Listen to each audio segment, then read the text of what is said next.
Herkese selam. Bugün top 10 listesi yapacağım. Buradaki kasta Asya yazıyor.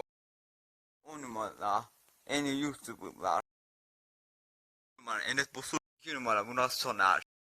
3 numara Barış Özcan. Şimdi 9 numara en iyi oyunlar. 1 numara Minitra. Selam. 2 numara Kantı. 3 numara Pokemon.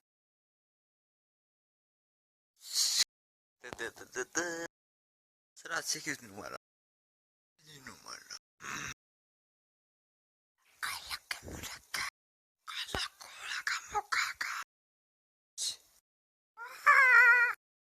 Altı en iyi filmler. Yani en iyi filmler.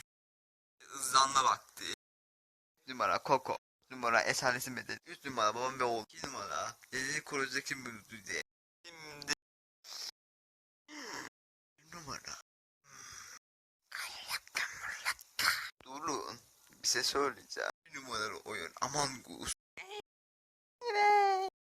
Breaking Bad. Bir dakika listen. Better olsun. Nasıl? Sakın unutma izleyici. Daima 1 numara sensin.